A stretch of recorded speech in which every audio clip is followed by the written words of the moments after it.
이런 생명 찾았고 광명을 얻었네.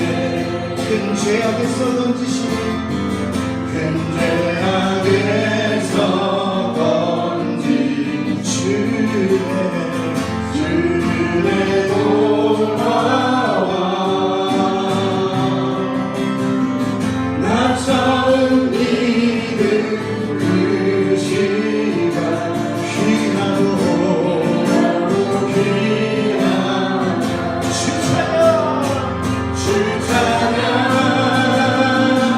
주 찬양 내 마음 다해 주 찬양 내 생명 다해 목소리 높여 이제껏 내가 산 것 주님의 은혜라 주님의 은혜라 또 나를 잠자고 향해 인도해 주시고 거기서 우리 영원히 주님의 은혜로 해처럼 밝게 살면서 주 찬양하리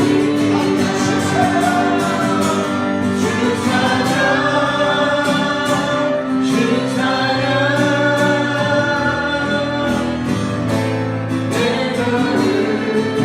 다해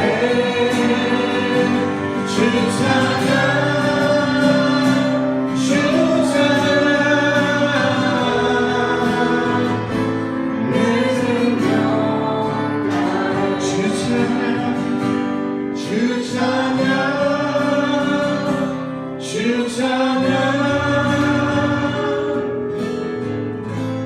내 마음 다해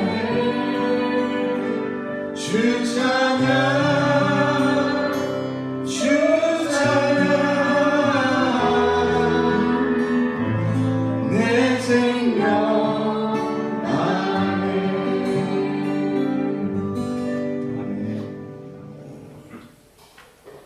오늘 말씀은 복음을 전하는 예수님과 제자들 뒤에 그들을 섬기는 자가 있었는데 그들은 여자들이었다, 여인들이었다라고 말씀하고 있습니다. 왜 예수님을 섬기는 자의 대표적인 사람을 굳이 성경은 이 여자들을 통하여 소개하고 있을까?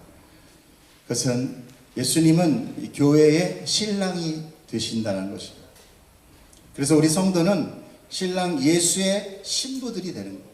여러분은 자매님들만 신부가 아니라 형제님들도 예수 그리스도의 신부예요. 신부는 신랑을 섬기며 따르는 자인 것입니다. 그래서 이 말씀 이 뒤에 예수님의 부모가 와서 예수님을 찾는다고 할 때 예수께서 뭐라고 그래요? 하나님의 말씀을 의지하는 자가 내 가족이다. 여러분 예수 그리스도를 참 신랑으로 여러분 가슴으로 이렇게 영접하기를 저는 축복합니다. 그런데 이런 예배 공동체에 섬기는 것은 바로 머리 대신 신랑 예수 그리스도이기 때문에 우리가 더욱더 예수님을 섬기고 따르는 것입니다. 그것은 오직 예수 그리스도의 은혜를 받아서 깨달은 자만이 행위로, 마음으로 나타나게 되는 것입니다. 또한 복음을 받은 자는 우리의 세상적인 기준이 아닌 천한 자로부터 높은 자까지도 예수님께 나아가더라라는 것을 오늘 말씀 가운데 나타나고 있어요. 그것이 뭐냐? 가장 천한 자는 누구였어요? 7 귀신 들렸던 막달라 마리아에서부터 궁궐에 거하는 청지기의 아내까지로 표현되고 있는 것이. 어떤 지위 고하 여부가 중요한 것이 아니라 하나님의 은혜를 받은 자, 예수님을 참 신랑으로 여기는 자만이 예수님을 따르더라. 그리고 자기 가지고 있는 모든 것으로 헌신하더라는 것입니다. 그런데 우리가 이 말씀 가운데 보면은, 그런데 이날 사람들이 예수님 앞으로 나왔는데 그 수가 적었다 컸다. 큰 무리였다. 엄청난 인파가 몰려들었다는 것입니다. 이렇게 모여든 사람들에게 예수님께서는 어떤 말씀을 가르치는데, 그것이 비유였고 그 말씀이 바로 씨 뿌리는 자의 비유였어요. 오늘의 주제는, 우리가 교회 좀 다녔다고 하면 아마 최소한 한 번 이상은 들어봤을 만한 그런 말씀일 것입니다. 그 이야기의 시작은 씨를 뿌리는 자가 씨를 뿌리고 있습니다. 그 씨가 여러 개는 길가에 떨어졌고, 또 일부는 길가에 떨어져서 어떻게 했어요? 사람들에 의해서 밟히고 새들이 와서 쪼아먹었다 그러죠. 아마도 씨를 우리 같이 이렇게 고랑에다 이렇게 우리는 이렇게 뿌리잖아요. 이렇게 비닐을 딱 덮어가지고 구멍 내가지고, 그것이 아니라 아마 한 움큼씩 이렇게 뿌리는 그런 파종 방식인 거를 얘기하는 것 같아요. 특별히 이 씨를 성경은 뭐라고, 예수님은 뭐라고 얘기하느냐? 그건 하나님의 말씀이다라고 얘기하고 있어요. 11절에 보면 그렇게 나와 있죠. 이 비유는 이러하니 씨는 뭐라고요? 하나님의 말씀이다. 주님은 제자들에게 이 비유에 대하여 이제 설명을 해주시기 시작합니다. 그 앞에 내용은 그냥 다 아시니까 본격적으로 들어가겠습니다. 자, 12절 한번 읽어주세요. 길가에 있다는 것은 말씀을 들은 자니, 이에 마귀가 가서 그들이 믿어 구원을 얻지 못하게 하려고 말씀을 그 마음에서 빼앗았다. 말씀이 선포되어 들었는데 마귀가 그 말씀을 믿고 구원받지 못하게 그 말씀을 그 마음에서 빼앗아 버렸다는 것입니다. 말씀을 마귀에게 빼앗긴다는 의미가 뭘까요? 또한 길가라는 장소는 또 어떤 거를 느끼게 됩니까? 아까도 얘기했지만 사람들이 지나다니고 새가 쪼아봤고 밭과는 전혀 상관이 없는 곳이라는 거죠. 분주해서 각자의 사람들이 길가를 지나갈 때는 뭐 길 밑에 뭐 씨가 부러졌는지 뭐가 부러졌는지 관심 없습니다. 그냥 가죠. 거기 웬만해 뭐 아주 그냥 마음이 심란해서 쳐다보지 않으면 돈 떨어져도 모르고 그냥 지나가는 거예요. 즉 말씀이 선포되고 있는데 길가밭이라는 것은 뭐냐면 별 관심이 없다라는 거예요. 말씀에 관심이 없다라는 거예요. 그래서 설교 중에 핸드폰도 보고 주보에 뜰린 글자도 찾아내고 앞사람 뒤통수에 머리가 왼쪽으로 돌아가 있나, 저 사람 가마가 2개인가, 또 입은 옷도 보면서 야, 저 멋있다, 이거 예배 끝나고 빨리 가서 나도 사야지, 어디서 세일했나 이런 생각도 하고, 이 생각 저 생각으로 그 사람이 그 복잡한 마음으로 인하여 말씀이 선포되고 있는데 전혀 말씀에는 관심이 없다는 거죠. 그것을 마귀가 다 채가고 있다. 실제로 우리의 삶은 하나님이 주관하는 역사 가운데 우리가 함께 이렇게 걸어가는 자예요. 우리는 내가 산다고 하지만 여러분, 우리가 사는 게 아닙니다. 많은 어떤 큰 역사 가운데 우리는 그 물 흐름에 떠내려가는 거예요. 거기에 내 옆에 쭈부 하나 걸었다고 해서 요게 내 삶이야, 나는 잘 살아야지 뭐 이러고 그걸 뱅뱅뱅뱅 돌아봐야 큰 물결의 흐름을 우리가 막을 수 없어요. 언제가 제가 말씀드렸잖아요. 우리는 주체가 아니다. 우리는 그저 뭐 하다못해 병균도 지나가는 그저 숙주일 뿐이다. 우리의 의지는 없어요. 우리가 결정할 수 있는 것은 없다라는 거예요. 여러분, 지금 우리 병원 생활 하잖아요. 누가 나 여기 오고 싶어서 오신 분 있어요? 한번 손 들어보세요. 우리가 의지와 아무 상관없어요. 그렇게 떠밀려 가는 겁니다. 그걸 보고 마귀가 다 채가게 한다. 그렇기 때문에 이 사람들은 설교 끝난 다음에 뭔 소리인지 알 수 없어요. 보통 설교를 들으면 한 20%가 남는데 듣기만 하면. 그나마 받아 적는 사람들 있잖아요. 적고 좀 이렇게 정리를 하면 그나마 한 40% 이렇게 남아요. 가끔 적기도 좀 바랍니다. 그냥 왔다 가는 거예요. 근데 다행히 여기는 그렇지 않죠. 우리 병원에서 드리는 예배는 안 그래요. 왜 그래요? 여러분들 딱히 바쁠 게 없잖아요. 그죠? 비웃는 게 아니에요. 바쁠 게 없잖아요. 또 한정된 공간에 있습니다. 이것이 오히려 말씀에 집중하게 됩니다. 저는 여러 많은 데서 설교를 해봤습니다. 일반 교회도 설교해요. 근데 여기만큼 집중해서 말씀 듣는 데 별로 없어요. 여러분도 교회 다 다녀보셔서 아시잖아요. 똑바로 앉아있는 것 같아도 다 다른 생각이죠. 그렇기 때문에 우리가 눈으로 보이는 현실, 내 앞에 있는 현실이 이건 행복이고 저건 불행이야 라고 우리가 구분할 수 있는 게 과연 정확합니까? 몰라요. 하나님의 은혜는 오늘 이곳에 떨어지고 있는 줄 저는 믿습니다. 자, 두 번째, 바위 위에 떨어짐에 싹이 나기는 했는데 습기가 없었다. 말라 죽었다라는 것입니다. 13절 한번 읽어주세요. 시작. 바위 위에 있다는 것은 말씀을 들을 때에 기쁨으로 받으나 뿌리가 없어 잠깐 믿다가 시련을 당할 때 배반한다. 여러분, 싹이 났다는 것은 말씀을 듣고 기쁨이 있었다는 거예요. 뭔가 또 깨달음이 있었다는 거예요. 감정이 있었다는 것입니다. 그런데 뿌리가 없어서 잠깐 믿는 듯 하다가 어떤 시련이 오면 바로 돌아버린다는 거죠. 돌아서 버린다는 거예요. 이런 사람을 감성적인 믿음이라고 해요. 말씀을 듣고 은혜를 받고 아주 그냥 업됐어요. 일종의 업된 거예요. 그래가지고 열정적으로 교회 안에 여기저기 사역팀이고 다니면서 열심히 분주하게 하시는 분들이 있어요, 가끔. 그죠? 그런데 그래서 그런 사람들 막 사역팀에서 되게 부러워하잖아요. 야, 저 사람 데리고 와야 돼. 저 사람 데리고 와야 돼. 저 사람 열정이 얼마나 센지 몰라. 근데 한 몇 달 후에 보면 안 보여. 한 반년 지나면 안 보여. 어디 갔는지. 나중에 막 수성을 해보면 뭐라 그래? 뭐 때문에 시험 들었대. 그래서 안 온대. 누구 때문에 시험 들었고, 뭐 하다가 시험 들고. 그런 걸 보고 믿음의 조울증.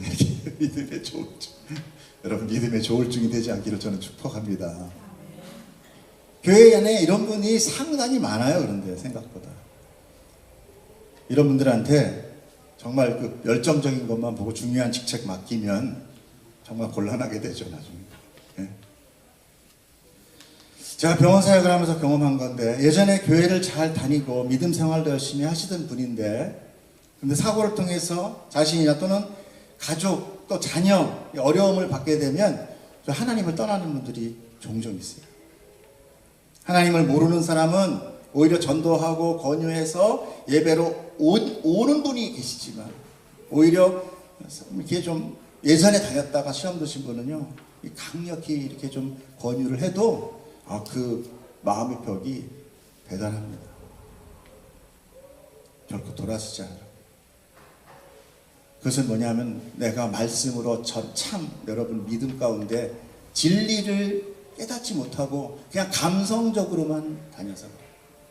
여러분은 제가 벌써 여기 지금 계신 분들 중에 2년 넘게 제 설교를 들으신 분도 있고, 이제는 저희 한 6개월 거의 이제 1년 다 돼가는데 여기서 저는 여러분에게 절대 감성적으로 설교 안 합니다. 그래서 별로 이렇게 그때는 별로 이렇게 축복이 안 되는 것 같고 마음이 좀 흔쾌하지 않지만, 여러분 그게 진리인 줄을 여러분 깨달으시길 저는 축복합니다.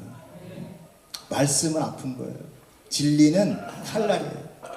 가끔 내가 진리 앞에 설 때 내 감성이 제외될 때, 그때 내가 좀 아픈 거예요.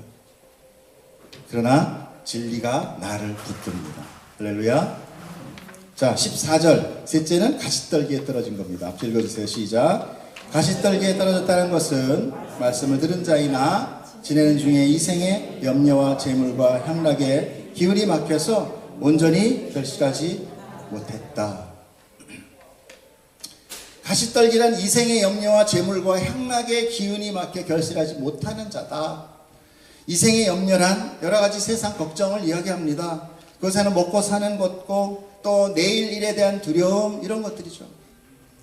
그것으로 복음이 그 마음에 기쁨이 되지 않는다는 거예요. 여기에서 별로 벗어날 수 있는 사람은 사실 많지 않습니다. 세상에 한번 으르릉하고 한번 내 무서움을 보여줄까 그러면 우리는 다 거기에 주눅이 들어요. 들을 수밖에 없어요. 그만큼 약합니다. 그렇기 때문에 복음이, 하나님의 그 기쁜 소리가 나에게 들려오지만 내 마음에는 기쁨이 되지 못한다는 거예요.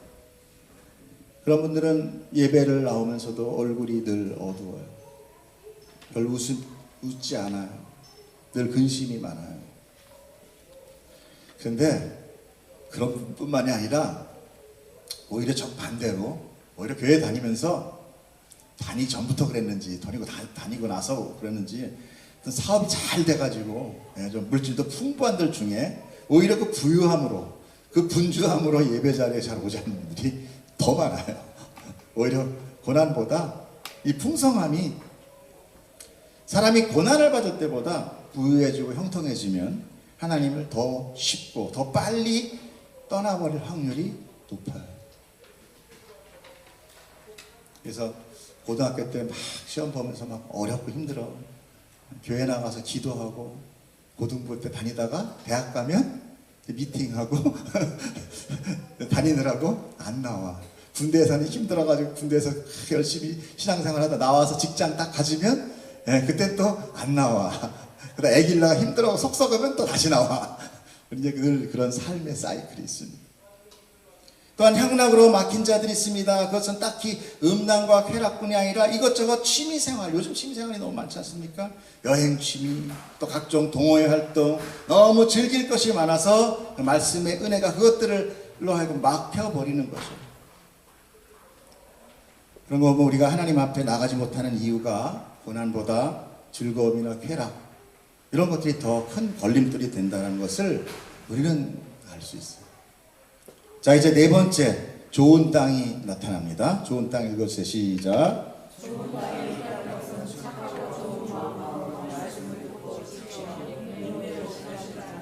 아멘. 이 말씀에서 땅은 마음이다 라고 오늘 드디어 나타납니다. 땅은 마음이다.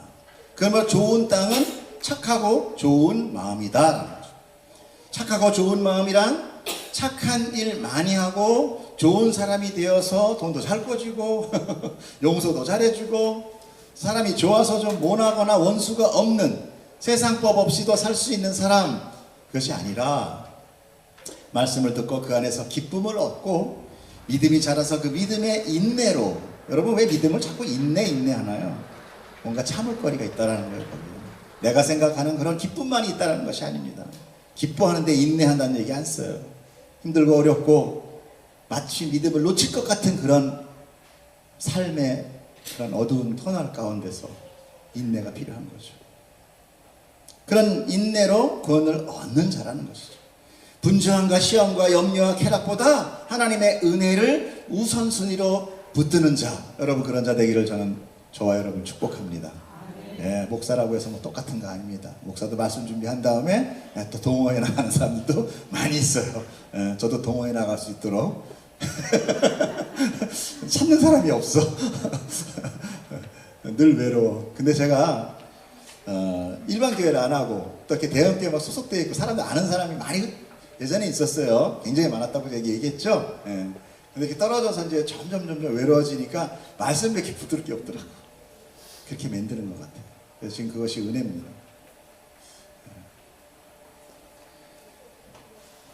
자, 이렇게 사람은 가장 중요한 것을 우선순위로 갖는 게 가장 나타나는 현상이에요. 여러분들의 믿음 생활이 좋은 땅이라면 이 믿음이 우선순위로 나타날 거예요. 어떤 세상의 쾌락보다도 우선 먼저 예배가 우선될 겁니다. 하나님 우선될 거예요. 누가 뭐라 그러더라도. 내가 설사 그거를 버릴지라도. 자, 자랑 하나 할까요? 우리 막내딸이 원래 그 승무원 학교 출신인데 그때 전도여행 간다고 거기 오래는 거 그냥 마다하고 전도여행 갔어요. 그 이후로 안 되더라고. 좀 안타깝긴 했어요, 솔직히. 저도 신앙 가운데 있지만 안타깝긴 했는데 그게 한 번 이력이 딱 되니까 다음부터는 전산화되면서 아예 안 떨어뜨리더라고요. 믿음으로 손해본 거. 예수 이름으로 손해본 자 저기 있어요. 여러분 예수 이름으로 손해보기를 저는 축복합니다. 여러분 하나님 앞에서 자랑할 거리가 있으려는 게 아니라 예수님 우리를 위해 목숨을 버리셨잖아요.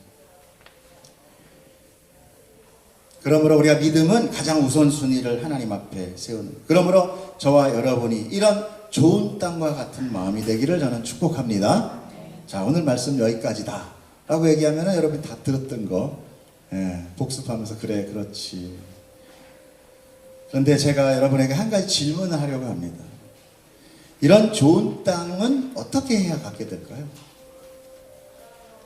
기도를 열심히 하면 됩니까? 성경을 한 100독하면 될까요? 예배를 철저하게 드림으로 봉사와 전도와 헌금과 전도를 좀 과하게, 우리 지난주에 과하게 그렇게 열심히 함으로, 아니면 스스로 혼자서 내가 믿어야지 나를 세뇌하고 그렇게 수천 번 반복해서 나를 설득하면 내가 좋은 땅이 될 수 있습니까?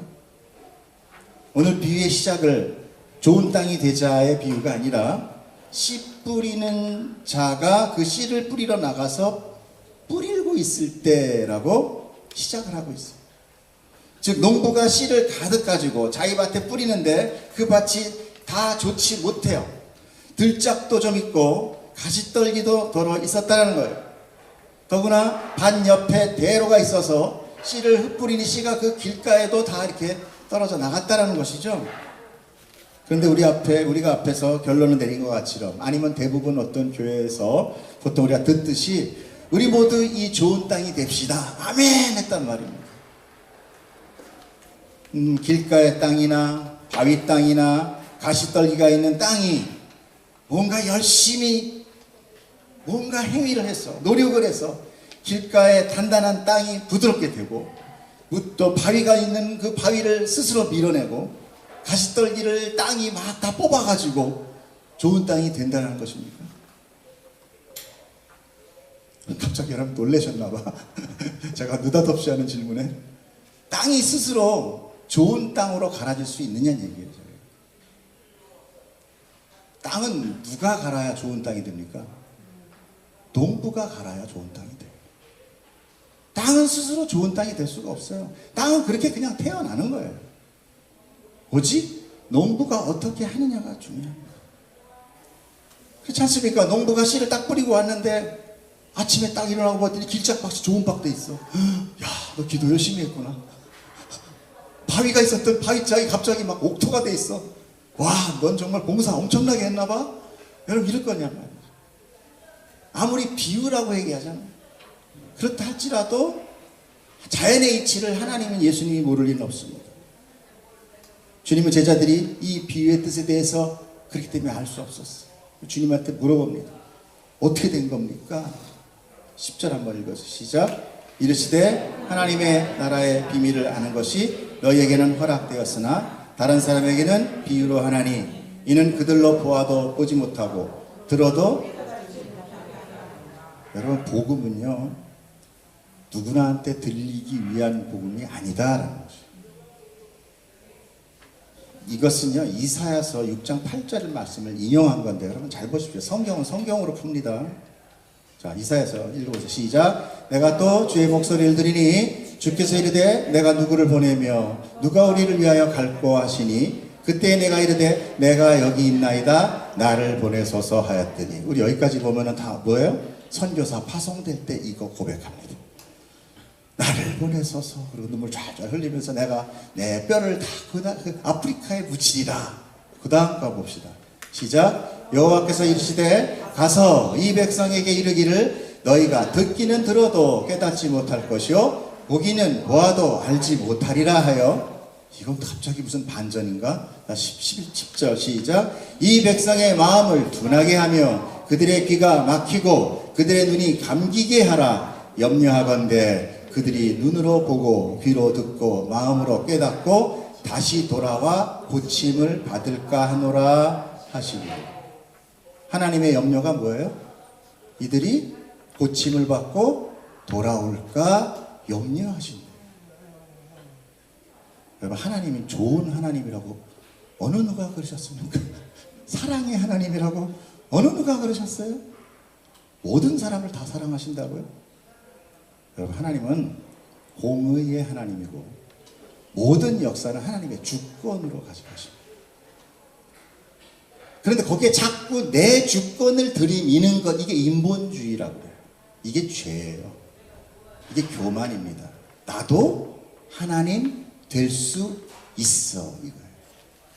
아담의 죄는 우리가 생각하는 것처럼 그냥 뭐 따먹지 말라는 거 먹은 애들이 먹지 말라고 사탕 하나 따먹은 거 그걸 가지고 지금 수만 년 동안 우리를 이렇게 힘들게 만든단 말이에요. 하나님이? 그게 좋으신 하나님이에요? 아니란 얘기예요. 어마어마한 일이 벌어지고 있었다는 거예요. 이것은 영적으로. 또 하나님의 어떤 분명한 뜻이 있었다는 것입니다.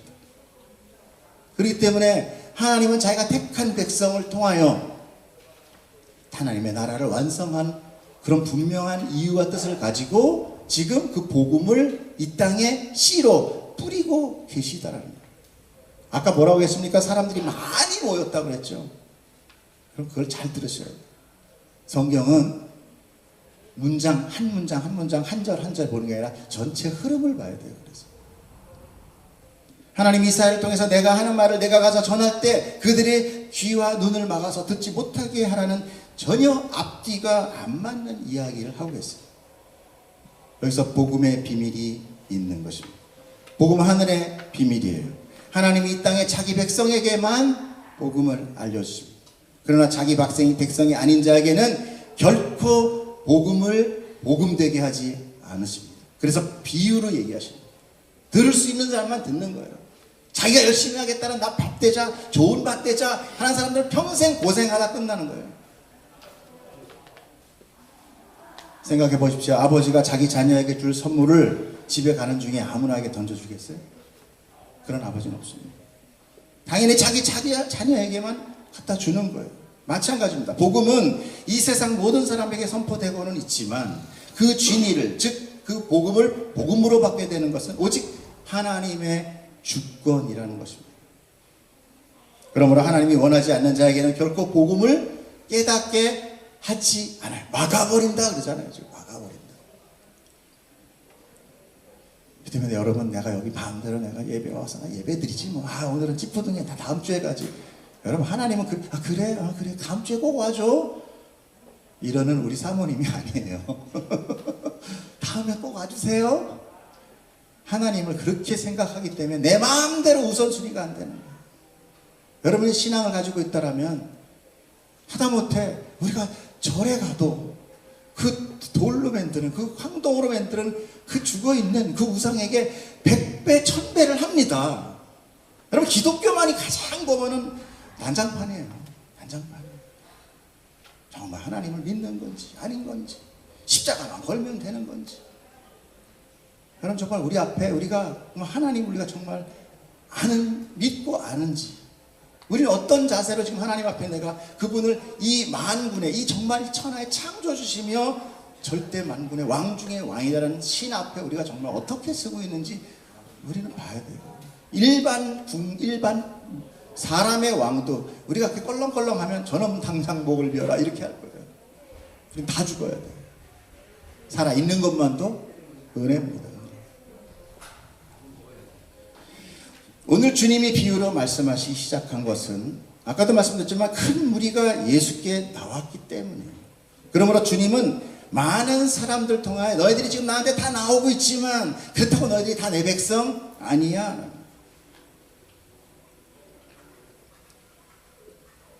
하나님의 말씀을 듣는 자는 농부인 하나님이 따로 준비하셨어. 이 얘기를 하시는 거예요. 지금 비유로. 너희들은 와가지고 내가 얘기한 그 뭐 병고침, 기적, 치유. 솔직히 우리가 교회 올 때 우리 아내가 한번 물어보더라고요. 어떻게 전도해야 돼? 근데 우리가 전도할 때 하나님은 이러시고 저러시고 하나님은 자기 백성만 하시고 그런 얘기하면 이게 뭔 소리야 그럴 거 아니에요. 그러니까 우리가 쉽게 전도할 때가 그래요. 그분이 원하는 걸 대충 봐서 그거 한번 기도해. 하나님이 들어주실 거야. 이렇게 기도를 전하게 돼요. 맞아요. 초신은 그렇게 오는 겁니다. 어린 아이가처럼. 애들은 어때요? 누워가지고 똥오줌 막 싸면서 그냥 응애응애만 하잖아요. 근데 거기에서 그냥 10년, 1000년 다녀도 멈춰버린다는 것이 문제예요. 그래서 잘 알아야 돼요. 똥오줌도 가리고 나중엔 엄마 아버지가 나를 어떻게 키웠는지도 느끼게 되고 그래서 주님 앞에 성숙한 자로 믿음으로 성장해 나가야 되는 게 우리의 모습인데 우리 장로 달아도 똥오줌을 싸고 있는 우리 그냥 뭐 목사도 똑같아요. 사람은 다 똑같다는 거예요. 제가 누구를 비하하자는 얘기가 아니라 우리 인간은 하나님 앞에 그저 그렇게. 그런데 우리가 어떻게 하나님을 경외하게 되었냐는 얘기죠. 그래서 분명 우리 힘은 아닐 거다라는 거죠. 하나님의 백성은 오직 하나님이 아시고 그분이 정하실 분. 그렇기 때문에 농부 역시도 마찬가지입니다. 농부가 그 당시 씨를 고랑의 조심 속에 뿌리는 방법이 있고 또 흙 뿌리는 방식이 있는데, 흙 뿌리는 방식으로 씨를 뿌렸다 해도 농부가 길가나 바위나 가시떨기에서 야 저기서 곡식이 30배, 60배, 100배가 나올 거야 라고 기대하는 농부 없다라는 것입니다. 농부는 오직 좋은 밭에 뿌려져 있는 그 곡식의 추수하는 그날, 풍성이 자라날 그날을 기대하며 김도 매주고 잡초도 뽑아주고 그렇게 하는 거예요. 마찬가지입니다. 하나님께서도 길가나 바위나 가시떨기는 하나님이 기대하는 밭이 아니라는 거예요. 오직 하나님은 좋은 밭에 떨어진 씨를 기대하는 것이고, 좋은 밭은 오직 농부가 그렇게 좋은 밭을 만드는 거예요. 그러므로 좋은 밭은 농부신 하나님께서 일일이 돌을 걸러내시고 가시떨기를 뽑아버리시고 그 밑에 돌 큰 바위 같은 걸 캐내서 좋은 밭을 만드십니다. 그리고 거기에 떨어진 씨로 인하여 풍성한 열매를 추수하게 되는 거죠. 그럼 이 씨나 바위나 가시떨기에 대해서 그럼 뭔가 성경에 나와 있는가? 나와 있습니다. 씨는 하나님께서 아브라함에게 최초로 약속하신 내용이 바로 이 씨입니다. 창세기 17장 7절에 보면 내가 내 언약을 나와 내 너비 내 세대 후손 사이에 세워서 영원한 언약을 삼고 너와 내 후손의 하나님이 되리라. 내가 너의 씨의 하나님이 되리라. 여기서 후손이 바로 씨라는 거예요. 그리고 내가 너와 내 후손에게 내가 거룩한 이 땅 곧 가나안 온 땅을 줘. 이게 이제 하나님 나라의 예표인데, 영원한 기업이 되게 하고 나는 그들의 하나님이 되고 내 하나님이야. 내 백성 만들 거야. 이 후손이 바로 씨라는 히브리어 제라라는 거예요. 똑같은 단어를 쓰고 있는 거예요. 이 말씀을 하시곤 아브라함을 밖으로 데리고 나가서 하늘의 뭇별을 보이시고 내 자손이 이와 같이 많아질 거다라고 할 때 아브라함이 그걸 믿었고 그 믿음을 통하여 하나님께서 너를 의롭게 칭하셨다. 그리고 그의 씨에 대한 언약식도 하게 됩니다. 결국 100세가 된 아브라함에게 언약의 씨인 이삭이 태어나게 되었습니다. 그 이삭을 모리아산에서 번제로 드리게 하심으로 십자가에 죽으시는 예수 그리스도를 구원으로 모형으로 예표하며 보형으로 보여주셨고, 그러므로 그 씨는 결국 이삭도 아니요 궁극적으로 누구예요? 예수님. 그래서 예수님을 말씀이라고 얘기합니다. 아까 뭐라 했어요? 씨는 말씀이니 그랬잖아요. 그래서 오늘 말씀은 복음의 본체이신 예수 그리스도로 말미암아 구원을 이루는 바로 구원의 이야기를 오늘 엿이 뿌리는 자의 비유로 우리에게 말씀하고 계시는 것입니다. 거기에 길이 나오고 바위가 나타나죠. 주님은 자신이 뭐라고 합니까? 내가 곧 길이요 생명이라고 말씀. 그러므로 길가란 그 생명에서 벗어난 자들을 이야기하는 거예요. 그리고 바위는 반석입니다. 반석 또한 예수님을 예표해요. 광야 가운데 생수를 터뜨리는 그 반석을 하나님이 치라고 하는 그 반석은 예수다라고 성경이 설명하고 있어요. 그리고 나중에 뭐라고 얘기합니까? 유대인들, 바리새인들, 그 다음에 이 제사장, 서기관들, 그들의 쉽게 얘기해서 종교 지도자들이 예수를 뭐로 생각했습니까? 자기들의 믿음의 걸림돌로 생각해서 죽여버린 거죠. 그러나 하나님께서는 그 걸림돌, 그들이 버린, 건축자들이 버린 그 돌을 다시 데리고 와서 이 믿음의 모퉁이 돌 되게 하셨다라고 성경이 설명하고 있어요. 자, 로마서 9장 32절 한번 읽으세요. 시작. 어찌 그러하랴. 이는 그들이 믿음을 의지하지 않고 행위를 의지함이라. 부딪힐 돌에 부딪혔으니라. 기록된 바 보라. 내가 걸림돌과 거친 바위를 시온에 두노니 그를 믿는 자는 부끄러움을 당하지 아니하리라 함과 같으니라. 오늘 이 돌짝박의 돌은 하나님 예수 그리스도라는 거예요. 바리새인과 서기관의 제사장들은 율법을 지키고 선한 행위를 함으로 자기의 행위를 의지하고 결국 예수의 복음을 거부하고 대적해서 십자가에 죽여버린 것입니다. 그러므로 바위 위에 떨어진 씨란 그들이 자기의 행위로 높아져서 은혜의 복음을 받지 못하는 자들을 말해요. 여러분이 만약에 자기가 행한 모든 행위 때문에 높아져 있다면 여러분 그 돌짝밭에 떨어져 있는 말씀을 받는 자와 똑같아요.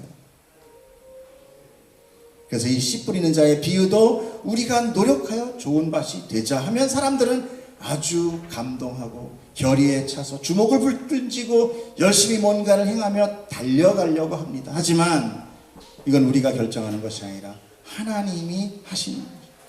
내가 좋은 밭 되기 위해서 내가 할 일은 아무것도 없는 거예요. 단지 하나님의 은혜만을 구하는 자가 되어야 된다는 것입니다. 그것이 바로 돌짝밭들이에요. 실제로 우리의 구원은 하나님에 의한 주권이지 우리가 확신을 가질 수 없는 거예요. 여러분 그래서 구원의 확신 그러지만 정말 여러분이 구원의 확신을 갖습니까? 우리는 이 믿음 자체가 조속으로 바뀌는데 누구의 믿음이 확신이 있기 때문에 우리의 구원이 안전하다고 할 수 있어요? 내 믿음? 아니요, 내 믿음 가지고는 우리 절대 구원 못 받아요. 조금만 시련이 와도 에이 쌍 그런데 하나님의 믿음이 하나님의 사랑이 우리의 불변하기 때문에 그분의 붙드심으로 우리가 구원까지 갈 수 있는 거예요. 나는 오늘 잡았다가 내일 놔요. 하나님 뭐 이런 것도 안 고쳐줘. 하나님 왕이라며 창조주라며 비아냥거리기는 하죠. 우리는 구원마저도 내 주권으로 챙겨가야만 직성이 풀리는 거죠. 이게 죄인의 대표적인 습성입니다. 아닙니다. 모든 역사의 주인은 하나님입니다. 여러분 우리의 신앙생활이라는 게 바로 이거 인정하는 거 바뀌는 게 신앙생활이에요. 내 주권에서 하나님의 주권으로 바뀌어 나가는 거. 잘 안 되죠. 자꾸 나는 소멸되는데 내가 자꾸 무시되는데 괜찮아요? 자 그럼 가시떨기는 무엇입니까? 창세기를 한번 보겠습니다. 시작. 아담에게 이르시되 내가 내 아내의 말을 듣고 내가 내게 먹지 말라 한 나무의 열매를 먹었은즉 땅은 너로 말미암아 저주를 받고 너는 내 평생에 수고하여 그 소산을 먹으리라. 땅이 내게 가시덤불과 엉겅퀴를 낼 것이라. 내가 먹은 것은 밭의 채소인즉 내가 흙으로 돌아갈 때까지 얼굴에 땀을 흘려야 먹으리니 내가 그것에게 취함을 입었음이라. 너는 흙이니 흙으로 돌아갈 것이라 하시니라. 아멘. 아담이 죄를 짓자 땅이 저주를 받아 그에게 내어놓는 것, 그것이 가시덤불과 엉겅퀴예요. 즉 아담이 죄를 짓고 나아가 살게 된 이 세상의 것들이 바로 가시덤불과 엉겅퀴라는 거예요. 그래서 그것을 이 생의 염려와 재물과 향락이라고 하는 거예요. 무슨 얘기냐? 죄인인 우리는 이 세상에서 내놓는 가시덤불과 엉겅퀴를 붙드는 삶으로 살아간다는 거예요. 그리고 이 예배당에 와서도 그 가시덤불 나 좀 주게 해주세요. 그 엉겅퀴 좀 주세요 라고 기도하고 있다는 거예요. 기가 막히죠. 세상에서 주는 것, 우리에게 주는 것은 전부 다 가시덤불과 엉겅퀴예요. 너희가 땀을 흘려야 그거 먹을 거라 그러잖아요. 재물로, 또 그 재물로 인한 염려로, 향락으로, 그 향락으로 인한 시련으로, 그러나 결코 그 가시덤불과 엉겅퀴를 놓으려고 하지 않아요. 세상의 권세, 세상의 힘, 이거 다 가시덤불이에요. 하나님 볼 때는. 그 좋은 땅은 그 가시떨기를 버리지만 나쁜 땅은 가시떨기와 엉겅퀴를 붙들고 있다는 거예요. 거기에 심기워져 있다는 것입니다. 그러므로 우리가 그렇게 간절히 드리는 모든 기도가 다 이 가시덤불과 엉겅퀴가 될 수 있다는 것을 여러분 아셔야 돼요. 여러분이 이걸 아셔야 우리의 기도가 달라집니다. 우리가 바로 그것을 깨닫는 것을 우리의 믿음의 인내라고 부릅니다. 그러므로 농부인 하나님께서 우리의 마음밭을 좋은 밭 되게 하기 위해서, 잘 기경하기 위해서 내 안에 있는 바위 같은 단단한 내 형식, 자아 끄집어 내버리고 내가 그토록 붙들려고 하는 세상의 복, 그 가시덤불과 엉겅퀴 다 잘라내고 뽑아버리는 거예요. 여러분 그때 실망하거나 포기하지 말라는 것입니다. 그래서 믿음의 인내라는 거예요. 믿음을 쓴 거예요. 내 꿈과 내 소망이 사라져가고 뭉개져가고 뽑혀나가는 겁니다. 여러분 기독교는 이거예요. 여러분 다음 주부터 여기 오고 싶지 않죠? 이 세상으로 보면 딱 그래요. 정말 내가 이 세상의 복을 원한다. 그럼 차라리 기와 올리세요. 그게 빠를 수 있어요. 하나님이 이 현실 얘기하는 거 아닙니다. 영생을 주려고 하는 거예요. 여기하고 안 맞아요. 내 안에 뿌려진 그 씨는 나를 위해 죽어서 많은 열매를 맺으신 거죠. 그 희생의 씨를 위해 하나님은 당신의 좋은 밭을 택하시는 거예요. 그러므로 좋은 밭이란 우리의 노력이나 행위로 되는 것이 아니라 바로 하나님께서 기경한 자, 하나님이 택한 자라는 거죠. 예수의 이름을 부르며 많은 사람들이 예수님 앞으로 몰려갔습니다. 그러나 그들 전부가 하나님의 좋은 밭은 아니었다는 거죠. 이 말씀에 저는 솔직히 두려움이 있습니다. 하지만 하나님의 택함에 내 마음이 불안해질 수 있다는 것, 반응할 수 있다는 것은 그것도 역시 하나님의 주권으로 내가 믿게 되는 거라고 저는 믿습니다. 여러분도 그래서 말씀 앞에서 우리는 두려워지는 거예요. 늘 그냥 좋아 이거 미친 사람이죠. 하나님의 말씀에 따를 때 우리는요 두려워요. 왜? 내게 아니에요. 난 한 적 없는데. 여러분 갑자기 한 1억 원이 딱 통장에 꽂혔어. 딱 보니까 1억 원이 꽂혔네. 근데 난 전혀 모르겠어. 이때 무슨 생각이 들어요? 와, 땡 잡았다 이래. 이거 뭐지? 두려운 거예요. 나 1억 원 두려워. 내 100억 꽂혔어. 이렇게 잘못하면 이거 나 남산으로 끌려가는 거 아니야? 뭐 이런 생각 들잖아.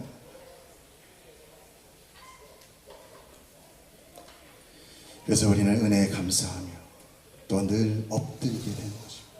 오늘 저와 여러분의 하나님의 좋은 밭으로 뿌려진 주의 말씀이 여러분 안에서 많은 열매를 맺어서 하나님께 영광 될 수 있는 자가 되기를 저는 축복합니다. 기도하겠습니다. 사랑의 하나님 아버지, 우리가 주님 앞에 좋은 밭 될 수 있는 아무런 근거가 없습니다. 저는 길가 땅이고, 저는 바위고, 저는 가지덩굴만을 붙들고 사는 이 땅에 갇힌 자입니다. 하나님께서 나에게 오셔서 그 단단한 바위를 뽑으시고 그 엉겅 기들을 다 낫으로 빼시고 돌을 다 빼내시고 하나님의 좋은 밭으로 만들어 가십니다. 그것이 얼마나 감사한지를 아버지 우리로 하여 깨닫게 하여 주시옵소서. 불쌍한 죄인 주님 앞에 섰으니 아버지의 뜻 가운데 주님의 공의로 우리를 그리고 주님의 사랑으로 우리를 인도하여 주시옵소서. 하나님이 우리를 버리신다고 내가 하나님 앞에 무엇던 것도 삿대질할 수 있는 것은 없습니다. 내 공로가 아니오 오직 우리 주 예수 그리스도의 공로니 아버지 심오한 하나님의 사랑, 그 깊고 넓은 사랑, 그것을 더 깨닫고 알게 하여 주시옵소서. 오늘도 주님 우리에게 생명의 말씀 주시고 당신의 사랑이 어떤 것인지를 깨닫게 하시고 우리의 택함이 얼마나 소중하고 감사한지를 알게 해주신 그 하나님의 사랑 감사드립니다. 우리 주 예수 그리스도 이름으로 기도드렸사옵나이다. 아멘.